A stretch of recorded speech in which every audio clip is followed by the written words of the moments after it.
बोलिए वृंदावन बिहारी लाल की जय, बोलिए लाडली लाल की जय। आप भाग्यशाली हैं, आप घर बैठे श्री भक्तमाल की कथा सुन रहे हैं। आज आप कबीरदास जी का दूसरा भाग सुनेंगे। उसमें एक दृष्टांत आया है। एक महात्मा विचरते हुए अहीर गुज्जरों के गांव के निकट से होकर जा रहे थे। वह एक तो वृद्ध थे, दूसरे थके हुए थे, तीसरे प्यास बड़ी जोर की लगी थी। अतः एक वृक्ष की छाया में बैठकर सुस्ताने लगे। तब तक एक ग्वारिया आया। संत जी ने उससे जल लाने को कहा। वह जब कमंडलू लेकर चला तो संत जी को ध्यान आया कि कहीं ये निगुरा ना हो। अतः उसे बुलाकर पूछे, बच्चा क्या तुमने मंत्र लिया है? वह नहीं बोला। फिर पूछे, क्या दीक्षा ली है? वह पुनः कुछ नहीं बोला। संत ने फिर पूछा, क्या तुमने गुरुमुख से राम नाम सुना है? तब उसने हाथ जोड़कर कहा, महाराज हम लोग गंवार हैं, हम न मंत्र जाने न दीक्षा और न राम नाम ही। हम लोग भला गुरु गोविंद को क्या जाने। संत ने कहा, तब तो बच्चा तुम्हारे हाथ का अन्न जल हम कुछ भी नहीं ग्रहण कर सकते हैं। लाओ मेरा कमंडलू, मैं स्वयं जल लेने जाऊंगा। ये कहकर महात्मा जी आप ही जल भर लाए।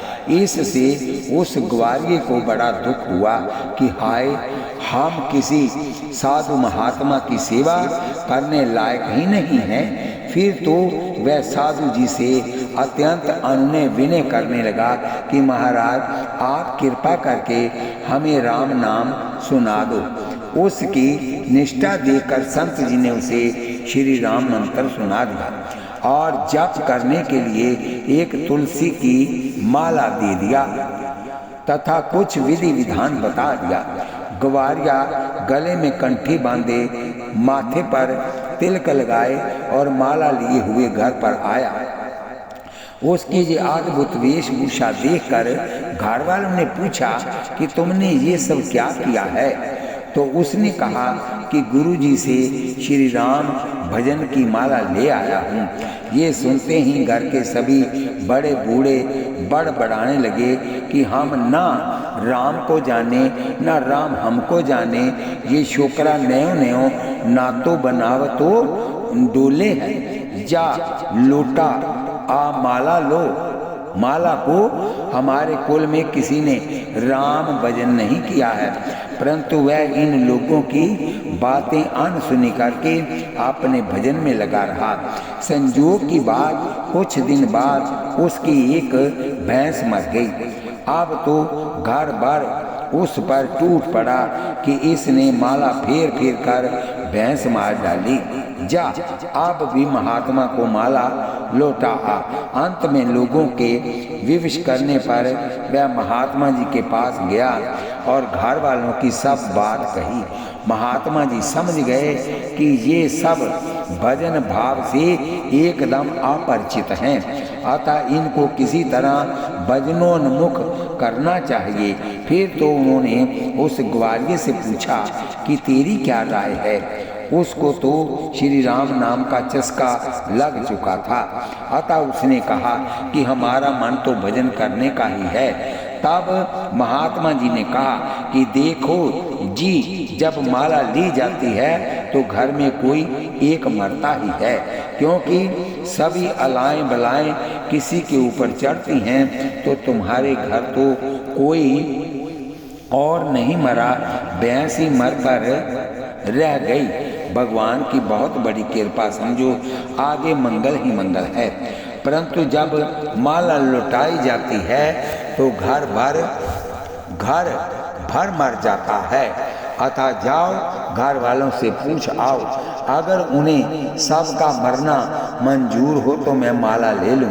ग्वारिया ने घर जाकर जब बाबा जी की बात सुनाई तो सबके होश उड़ गए। सब ने कहा कि यदि ऐसी बात है तो तू माला मत लौटा, भजन किया कर। आगे चलकर उसकी देखा देखी सभी भजन परायण हो गए। संत जी ने तो गूढ़ वाणी कही थी, उसका तात्पर्य ये है कि माला लेने पर माया मरती है, और यदि घर वाले भजन में बाधा डालते हैं तो भगवत विमुख होने के नाते सब मृतक तुल्य हैं। बोलिए वृंदावन बिहारी लाल की जय। श्री स्वामी रामानंदाचार्य जी सकुचाए कि लोग कहेंगे कि वैसे तो ये मलेच्छ नीच का मुख नहीं देखते हैं, परंतु चेला बनाने का ऐसा चस्का है कि जुलाहा तक बचने नहीं पाता है, इनको कोई अन्य जाति का चेला नहीं मिलता है आदि राम नाम मंत्र। बोलिए वृंदावन बिहारी लाल की जय। महामंत्र जोई जपत महेशु कांशी मुक्ति हेतु उपदेशु। रामायण में लिखा है, यथा एहि मैं रघुपति नाम उधारा अति पावन पुराण श्रुति सारा। विधि हरिहर मैं वेद प्राणसो अगुण अनुपम गुण निधान को। बोलिए वृंदावन बिहारी लाल की जय। श्री राम नाम परम जप करने योग्य है, ब्रह्म स्वरूप है, संसार सागर से पार करने वाला है तथा ब्रह्म हत्या आदि महापापों का नाश करने वाला है। बोलिए वृंदावन बिहारी लाल की जय। राम बिना काम कौन। बोलिए वृंदावन बिहारी लाल की जय। श्री स्वामी रामानंदाचार्य जी ने कबीरदास जी को हृदय से लगा लिया और आशीर्वाद दिया कि तुम्हारे हृदय में सदा सर्वदा श्री राम जी एवं जीवा पर राम नाम विराजमान रहेगा। यह सुनकर श्री कबीरदास जी प्रेम में सराबोर हो गए। यथा कबीर सतगुरु हमसो रीझ कर कहा एक प्रसंग, बरसा बादर प्रेम का बीज गया सब अंग। सांचो मत उर्धारियो उमा कहूँ मैं अनुभव अपना, साथ हरि भजन जगत सब छपना। शिव आज सुख सनकादिक नारद, जे मुनि ब्रह्मा विचार विशारद। सब कर मत खग नायक येहा, करिए राम पद पंकज नेहा। श्री कबीरदास जी ने अपने पदों में बारंबार दोहराया है कि मेरे सतगुरु श्री स्वामी रामानंदाचार्य जी हैं। सतगुरु के प्रताप से ते मिट गए सब दुख द्वंद, काहे कबीर दुविधा मिटी जब गुरु मिलिया रामानंद। कबीर रामानंद का सतगुरु मिले सहाय, जग में जुगति अनूप है सोई दई बताए। भक्ति द्रविड़ उपजी लाए रामानंद, कबीर ने प्रकट करी सात द्वीप नवखंड। बोलिए वृंदावन बिहारी लाल की जय। श्री कबीरदास जी निर्वाह के लिए ताने बाने से कपड़ा बुनते थे, किंतु उनके हृदय में श्री राम जी का नाम रूप मंडराया करता था। सदा श्री राम जी उसमें लीला करते रहते थे। उनकी उपासना की रीति बड़ी विचित्र एवं सबसे न्यारी ही थी। उसका वर्णन कैसे करूं, अर्थात वह वाणी से वर्णन का विषय नहीं है, अनुभव की चीज है। कपड़ा उतना ही बुनते थे जितने में परिवार का खर्चा चल जाए। जगत की दूसरी बातों को वह भूल गए, भगवत भक्ति ही उन्हें प्रिय लगी। निरंतर उसी की आराधना में लगे रहते थे। एक बार बाजार में कपड़ा बेचने के लिए आप खड़े थे कि एक साधु आपके पास आकर बोला कि मुझे कपड़ा दीजिए, मेरे पास पहनने के लिए कुछ नहीं है, मेरा शरीर उघारा है। तब आप उसे आधा थान फाड़ कर देने लगे तो उसने कहा, इस आधे थान से मेरा काम नहीं चलेगा।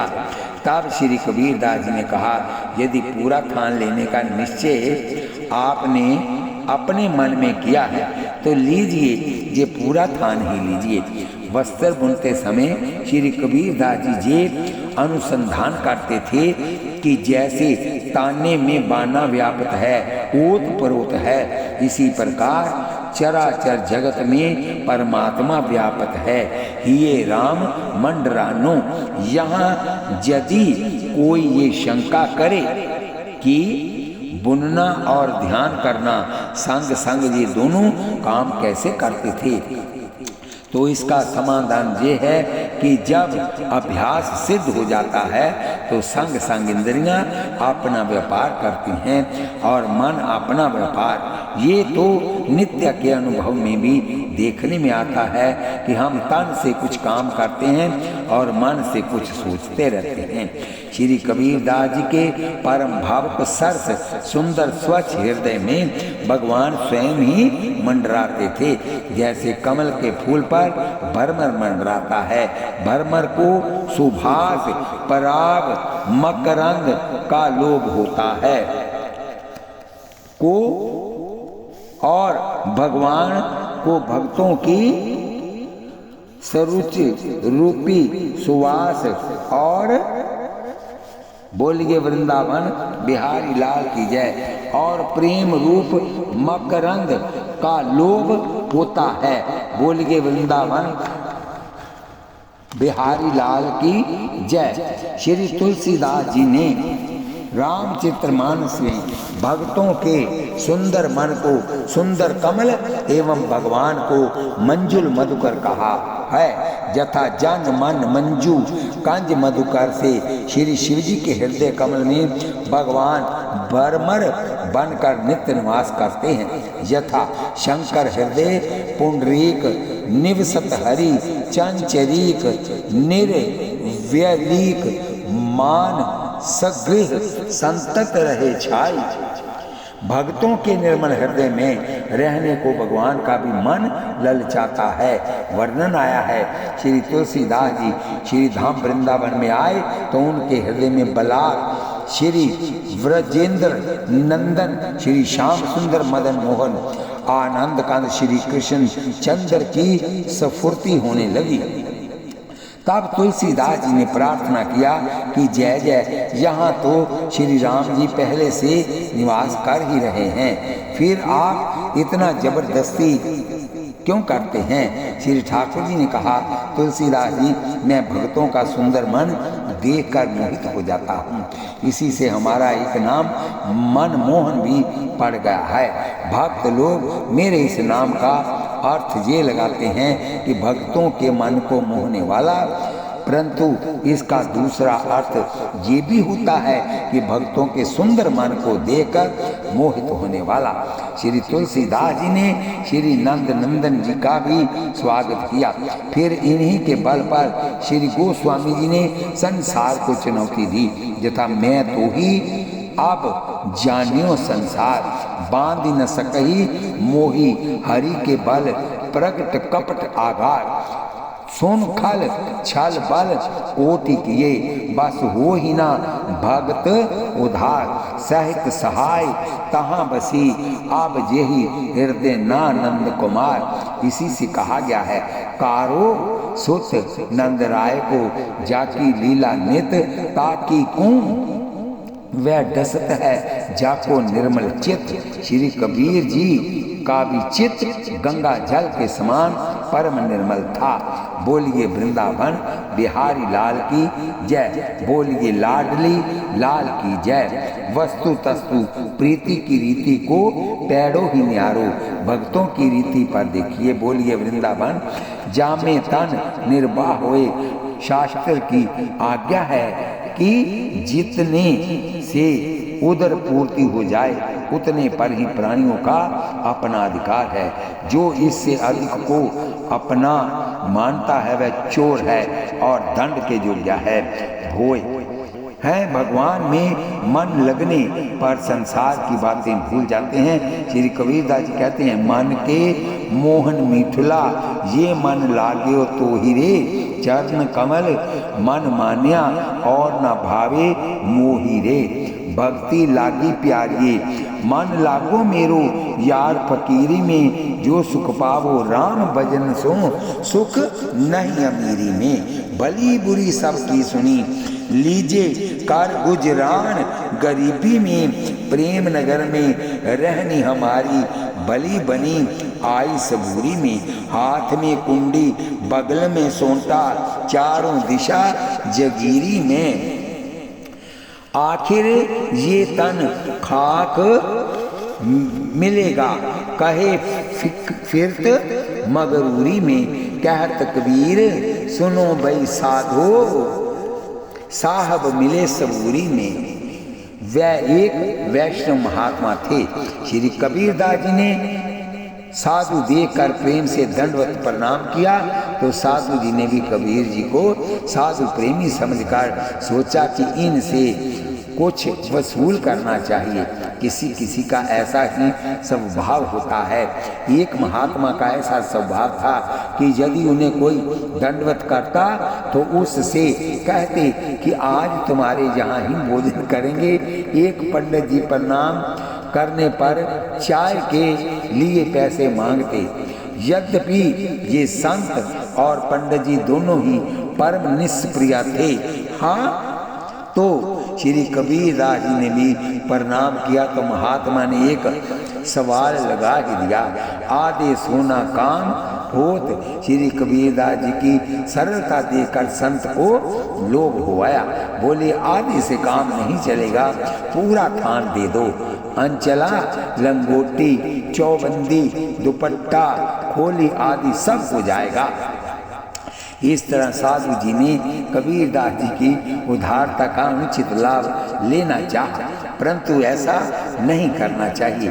कोई श्रद्धा करे तो उसे एकदम नहीं मोड़ लेना चाहिए। ऐसा व्यवहार करना चाहिए जिससे दाता की श्रद्धा बनी रहे। आप एक दृष्टांत सुनिए छोटा सा, बाबा के पांव धोने का। एक रमते बाबा जी एक दिन दोपहरी को भोजन के समय एक गृहस्थ के घर पहुंच गए। धर्म विचार कर उसने संत जी को भोजन के लिए आमंत्रित किया। महात्मा जी हाथ पांव धोकर खाने बैठे तो धीरे धीरे पूरा चौका साफ कर गए। घर के बालक भूखे थे, वह टुकर टुकर बाबा की ओर देख रहे थे। इधर बाबा जी घर के लिए जो सामान बना था सब खा गए। मुश्किल से 2-4 रोटियां बची थी। खा पी कर साधु जी ने आचमन करके पुनः हाथ पांव धोए।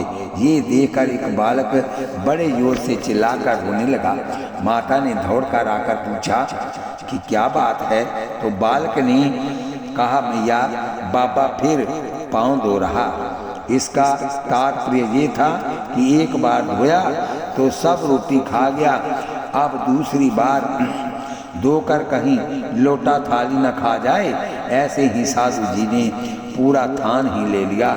श्री कबीरदास जी ने सोचा चलो अच्छा हुआ, वैसे ना जाने कब तक बाजार में खड़ा रहना पड़ता, कपड़ा लो चिल्लाना पड़ता। संत कृपा से सहज ही छुट्टी मिल गई। अब कहीं एकांत में चलकर राम राम कहेंगे। बोलिए वृंदावन बिहारी लाल की जय। श्री कबीरदास जी के घर पर उनकी स्त्री, माता और पुत्र ये सभी रास्ता देख रहे थे कि घर में भोजन सामग्री का अभाव था, अतः सभी भूखे थे। कपड़ा बेचकर मूलधन से सूद और मुनाफे से सामान खरीदकर आता था, उसी से निर्वाह होता था। दूसरे दिन के लिए कुछ बचता ही न था। श्री कबीरदास जी ने विचार किया कि घर में सभी भूखे होंगे, खाली हाथ चलकर क्या करूं। वह बाजार में इधर उधर कहीं छिप गए। घर को क्या लेकर आते, पूरा थान का थान तो दान कर चुके थे, लेकिन भगवान तो घट घट वासी हैं, परम सुजान है और करुणा के निदान है। श्री कबीरदास जी के सच्चे भक्ति भाव को जानकर घर के लोगों को दुखी देखकर श्याम सुंदर श्री राम को बड़ी चिंता हुई। जब 3 दिन बीत गए तो श्री कबीरदास जी घर को नहीं लौटे। तब भगवान व्यापारी का रूप धारण कर बैलों के ऊपर बहुत सा आवश्यक सामान लाद कर लाए। सब सामान उन्होंने कबीरदास के घर में रख दिया और कहा ये सामान सुविधा के लिए है, इससे आराम से निर्वाह करो। श्री कबीरदास जी की माता शोर करने लगी, कोई हकीम इतना सामान देकर हमें चोर समझेगा। और पकड़कर कैद खाने में डाल देगा। हाकिम, कोई हाकिम इतना सामान देकर हमें चोर समझेगा और पकड़कर कैद खाने में डाल देगा। इसे यहाँ से ले जाओ। मेरा लड़का किसी से कुछ भी नहीं लेता है। भूल से बिना जाने सामान को यहाँ डाल रहे हो, ये किसी दूसरे का होगा। श्री कबीरदास जी की पत्नी का नाम था लोई और कमाल नाम का एक पुत्र तथा कमाली नाम की एक कन्या थी। माता का नाम नीमा था। पिता नीरू का स्वर्गवास हो गया था। साचो भक्ति भाव जानी यथा करुणा निधान सुजान शील स्नेह जानत रावरो, क्योंकि भगवान का विरद है। अन्य भाव से भजन करने वाले जनों का समस्त योग क्षेम मैं वहन करता हूँ। अतः भगवान को श्री कबीरदास जी के योग क्षेम अर्थात भूखे परिवार के भरण पोषण की चिंता हुई। 500 बैलों पर विविध सामान लाद कर ले आए। आटा, दाल, चावल, घी, शक्कर, काजू, किशमिश, चिरौंजी, बादाम, अंजीर, अखरोट, पिस्ता और मोहनों आदि के बोरे भरे थे। भगवान ने खूब बंजारा का वेश बनाया था और अपना नाम रखा था केशव बंजारा। मार्ग में कोई पूछता तो गर्ज कर कहते कि श्री कबीर साहिब का माल है। लोगों को आश्चर्य होता कि कबीर ने इतनी कमाई कैसे कर ली, तो भगवान बताते कि आज उनका माल बहुत अच्छी कीमत में बिका है। सचमुच संत सेवा की कोई कीमत नहीं है, वह तो अमोल है। माता कहती कि कोई सेठ साहूकार कबीर होगा, उसका माल होगा। बहुत बड़ी नगरी काशीपुरी है, आप भूल गए मालूम पड़ते हैं। तब भगवान ने कहा नहीं, सब उन्हीं श्री कबीर जी का माल है जो श्री स्वामी रामानंद जी के चेला हैं। माता चिल्लाती रह गई पर भगवान उसकी एक नहीं सुने। सब माल उतार कर रमते राम हुए। तब कुटुंब परिवार वाले बड़ी सहानुभूति पूर्वक आकर सब माल मत्ता संभालने लगे। तुरंत एक नया मकान खरीदकर सब माल उसमें धरा गया। परिवार को 3 दिन भूखे बीता, तब तो किसी ने बात नहीं पूछी। अब सब लोग सार संभाल में लगे हैं। कारण क्या है? समाधान है, संसारी लोगों की यही रीति है। स्वार्थी लोग सुख संपत्ति में सगे होते हैं। सुन रहीम संपत्ति सगे बनत बहुत बहुरीति विपति कसौती जे कसे सोई सांचे मीत। सुख संपत्ति में सबको जा पर कृपा राम की होई, ता पर कृपा करे सब कोई। अतः सब लोगों ने बड़ी सहानुभूति दिखाई। सुत लेत नहीं दाम को, अर्थात मेरा बेटा पराई वस्तु को नहीं लेता है, क्योंकि 100 पापन को मूल है। 1 रुपया रोक साधु हवे संग्रह करे हारे हरि साथोक। 3 दिन बाद भी जब कबीरदास जी लौटकर घर नहीं आए, तब 2-4 आदमी गए और ढूंढकर उन्हें लिवा लाए। घर आकर कबीरदास जी ने सब बात सुनी कि एक व्यापारी बहुत सा सामान लाकर डाल गया। उन्होंने जान लिया कि मेरे कष्ट को देखकर स्वयं भगवान को कष्ट हुआ, तभी उन्होंने सामान पहुंचाने का कष्ट उठाया।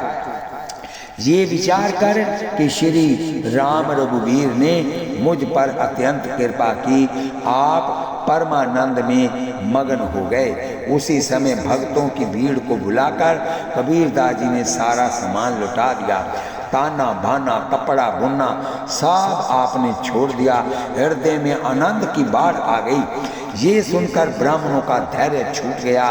वह क्रोधित होकर दौड़ते हुए कबीरदास जी के यहाँ आए और बोले, क्यों रे जुलाहे, तूने इतना धन पाया और हम लोगों को नहीं बुलाया?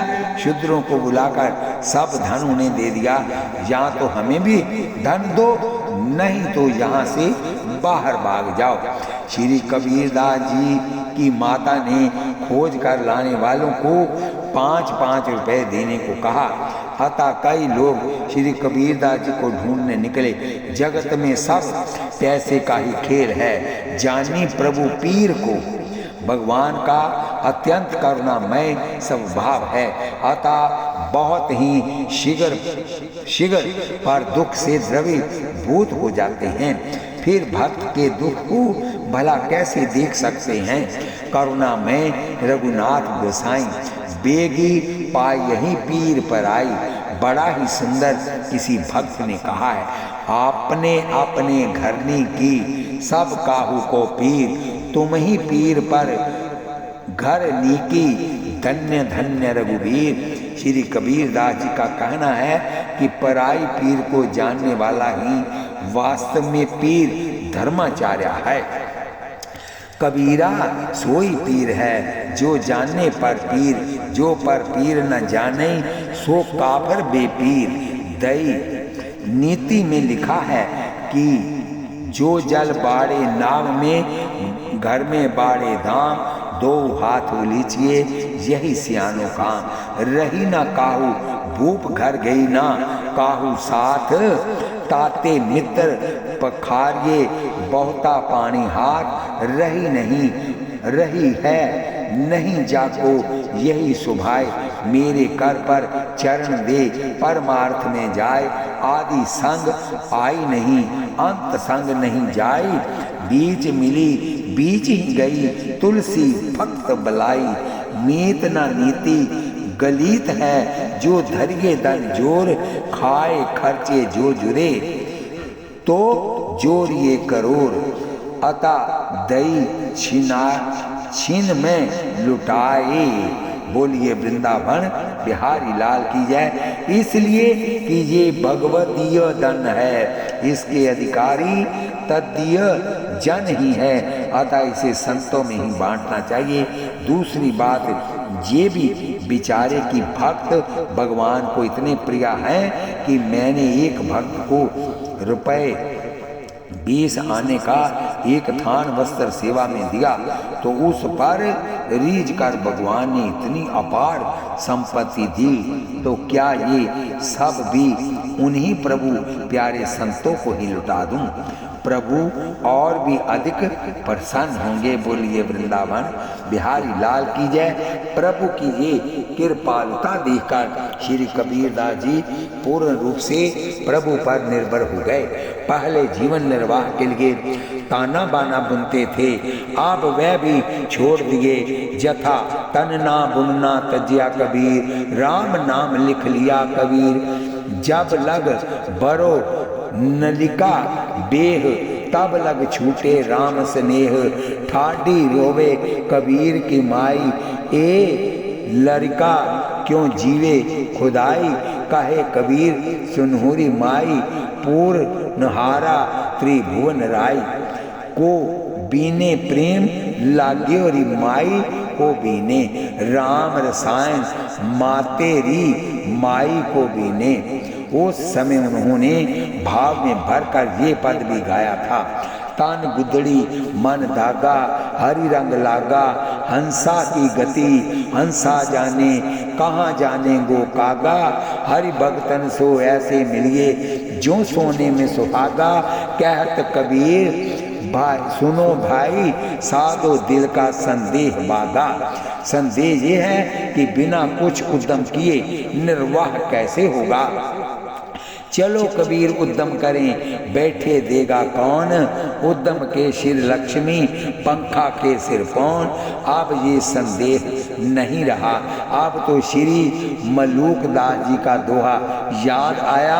अजगर करे ना चाकरी, पंछी करे ना काम, दास मलूका कह गए सबके दाता राम। बोलिए वृंदावन बिहारी लाल की जय। बाप जी कि दान के अधिकारी तो हम ब्राह्मण ही हैं, सो उनको न देकर अन्य अनधिकारियों को दिया।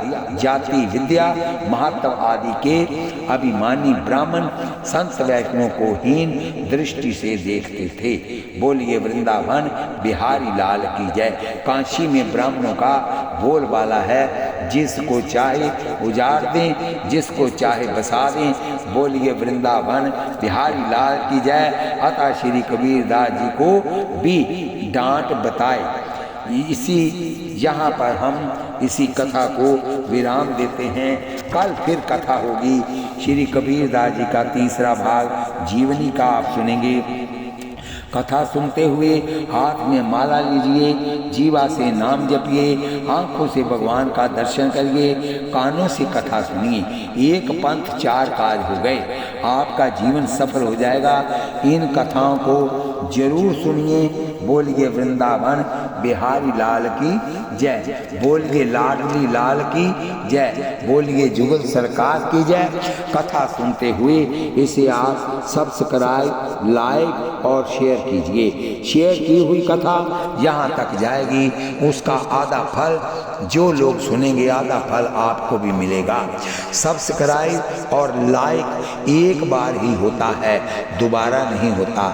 और शेयर आप जितनी बार मर्जी करें। बोलिए वृंदावन बिहारी लाल की जय। कल फिर कथा होगी। बोलिए लाडली लाल की जय। श्री कृष्ण गोविंद हरे मुरारे, हे नाथ नारायण वासुदेव।